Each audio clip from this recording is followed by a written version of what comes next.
Well, howdy, train fans. Welcome back to the Chattanooga Southern Railroad. So, I attended the Great Scale Model Train Show yesterday down in Timonium, Maryland, and came back with a plethora of goodies, along with a good bit of knowledge, which I'll share with you here on this video. So, what you see in front of you is the Horde from the show. And I'll just kind of walk you through some of the things that I picked up. Some of the really good deals are around, I got around this Tamiya masking tape. So I picked up the 18, the 10, and the 6mm. I paid $5.75, $6.50, and $8.25 for this. Most of these are going for $10 or more on Amazon. So that was a win. We're planning on doing some painting. I also picked up a couple of alligator clips because the ones I have on my current power pack are not holding as well as I would like. So I picked up a couple of those. Also picked up this nice small file. It's thin profile. I was hoping it was going to be thin enough that I could get it down into places like frogs and stuff like that, where I might have a wheel flange issue. But unfortunately it's a little too wide, but it's still a really nice tool for, I think I paid $1.50 for that. So can't beat that. I also picked up some of these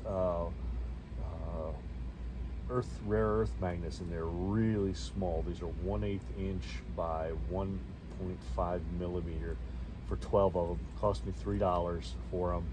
My plan with them is to use them for little figures on locomotives and next to switch machines and things like that. But I'll explain that more in the future. I saw something one of the other YouTubers were doing, and it really keyed off this idea. So that's a future project I'll share with you. Need to do a little more experimenting with it first.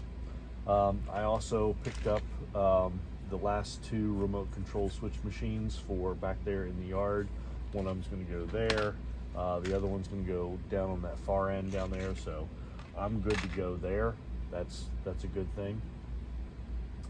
Picked up since I have decided to have an interchange with the Norfolk and Western. I realized I didn't have any N&W cars and whatnot. So I went on a little shopping spree there. Picked up this nice, what is this? C&BT Shops, Norfolk and Western car. Really like the big lettering on that one. So I've never put one of these cars together, so I'm looking forward to see how well that goes, and make that part of my fleet.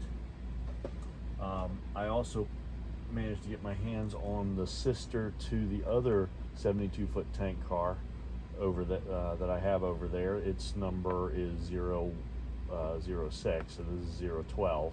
So now I got a pair of those. Have been looking for a chassis system covered hopper, just because back when I was in my youth I really liked the B&O C&O.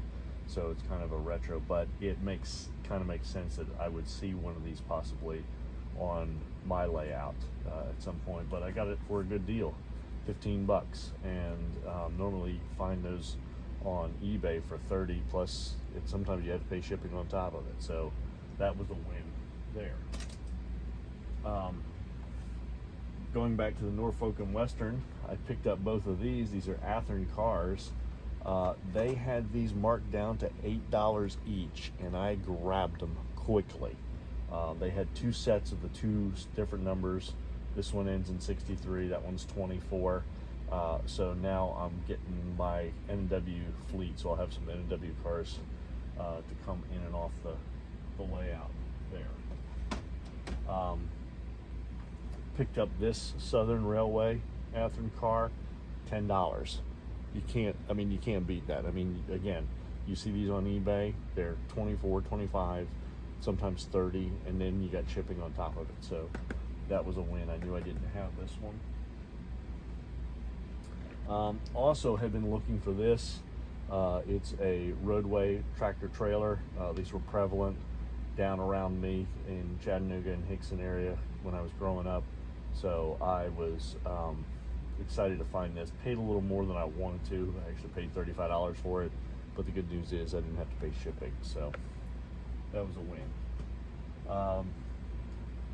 If you guys didn't know this, I actually went to the University of Texas at Austin, so hook 'em horns. So when I saw this, I had to get it. So it's a registered Texas Longhorns tractor trailer. So they're going to be a little bit out of their area here, but I couldn't pass it up. So picked that up for a few bucks. Couple kits I grabbed. One is a corrugated fence. I grabbed this one $13. Another good deal. I think they're 14 to 17 depending on where you look for them. This is going to be for around the scrap yard over there on the main section of the layout.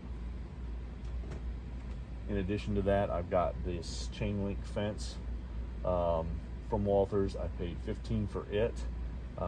Looking forward to it. I really wanted it with the gates because I think I'm going to use it on the lumberyard area over here.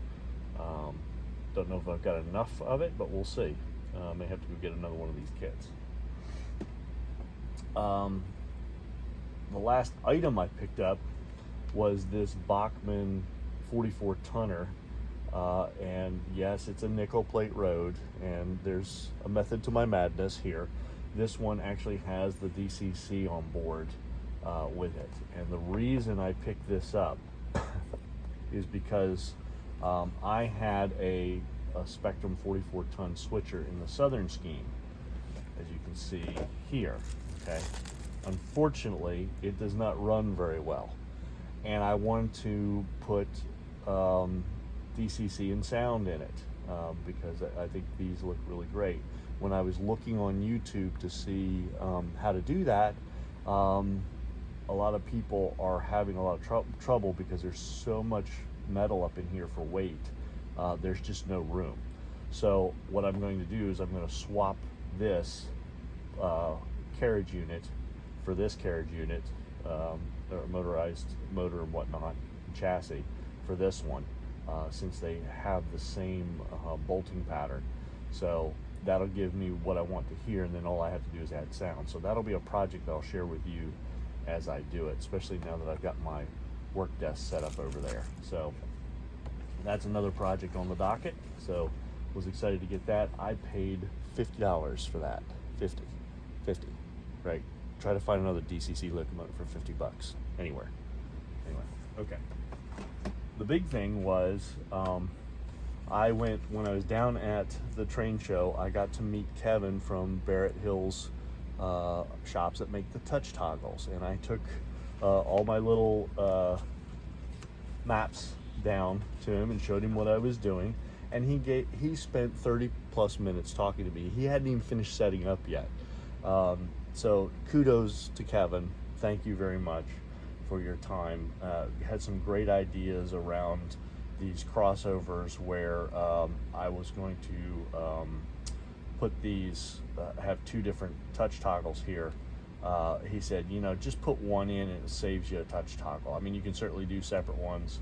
Another key thing he told me, he said these circles, when you make them, they only need to be 3/16 in size, right? If you want to do that. Just for those of you that are thinking about the touch toggles. The other thing he mentioned to me as well is that he does have a system where if you have a location on one section of the layout and then another, and we were talking about, let me see if I can find the actual pair of plans. Yeah, it's this one. They're on two separate sides of the layout. He says they do offer a way to control two different locations. If one will read what's happening at the other and simultaneously switch them. But he also gave me some good advice here in that he said, these are probably far enough apart. You're not going to want to switch them simultaneously based off of what might be going on this side of the layout. He suggested that I just put a circle here and control the pair here and then just control this one separately. The other thing I learned from him was that he has a controller specifically for the snap switches, so that I could do the touch toggles on this back area. But when I look at the price of those modules compared to the fact that I already have these, I already have the push button switches, that's not a seen part of the layout or a viewed part of the layout, it's just functional. Don't think I'm going to go to the expense of doing touch toggles back on that section of the layout as I had originally planned. So we'll do that. Oh, and one other thing, I picked up a couple of these clamps here, 4 of these. This is going to help me with setting up my backdrops, right? I think I paid, they were 4 for $1. So, I mean, how can you go wrong with that? So I'll be using those to pin up my backdrop as I go. So anyway, that's kind of it for the train show. Got me jazzed. It was nice seeing the layouts, talking to a lot of nice people down there. Didn't get to see some of my fellow YouTubers like I was hoping. One, Anthony from Georgia Sunbelt, couldn't make it because he apparently spent too much money at Amherst. And then I was hoping to meet up with Ray from sorry Ray, I forgot what your railroad, Beauville and Western, I think is what it is. I looked for him, couldn't find him. But anyway, that show was packed, and so anybody who says that the model railroad hobby is dying, they're out of their minds. So anyway, all right, well, I've got my coffee, got some new toys. I'm gonna get to work on some more on this layout, and we'll see you all down the tracks. Bye.